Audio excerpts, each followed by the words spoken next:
So this week we are planting up the pool and we're doing some of the steel edging and the soft landscaping ground preparation. So we're at the exciting bit where we're greening up the site, having flattened it and it been a building site for the last 2 months. And today we've set out the water plants in position. So we've got a planting plan that we've drawn up. We use the plan to position all the plants so we know where they're going to go.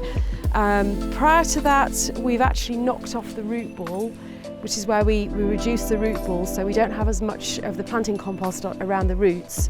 And then we're planting up the plants once they've been put in position on the clay marginal shelf. We're planting them into the clay, we make a hole, we push the root ball in, encapsulate the top of the root ball with the clay. It creates somewhere that the roots can grow into, so it secures the plant and they grow into the side of the pool nicely. But it also locks in all the nutrients, so it encloses all that nutritious-rich soil around the water plant, and it stops that leaching into the pool, which is really important for us because we have low nutrient water, and that prevents algae, obviously. And these plants will knit together, they'll form the marginal shelf of the pool, and they're absolutely stunning. They'll flower from, say, March through to end of September, October, and just create this lovely wave of colour.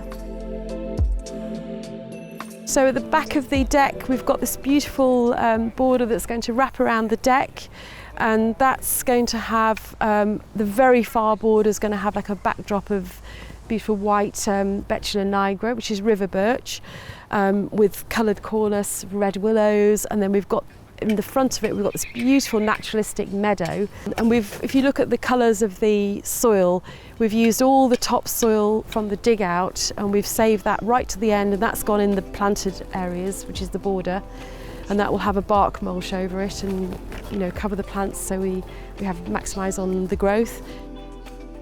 Terry and I here have been brought in to try and sort of prepare the site for the final planting, seeding of both meadows and lawns. So pool team have been in, they've had a lot of heavy construction machinery in, obviously to excavate the pool as well as move around aggregates and things that they've needed in the construction process.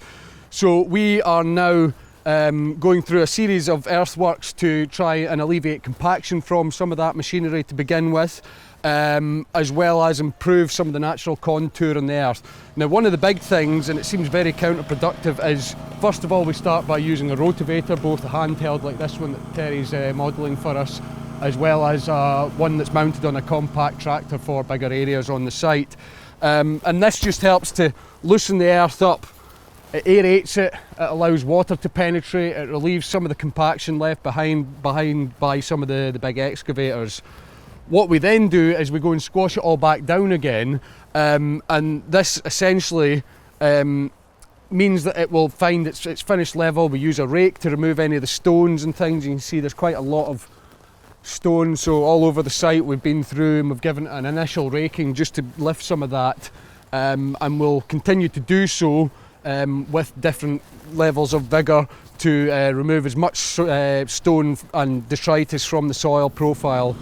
So ground prep's really important in a project like this, and it's often undervalued because ultimately it's work that nobody sees in the long run. We're just going to plant the oxygenators. Now we don't use any leaded oxygenators, because obviously lead wrap is really bad and dangerous for wildlife. We get a few stems of the oxygenator and wrap them around this cobble, and it's important to get the right weight of stone as well, because if the stones are too small they'll just float up.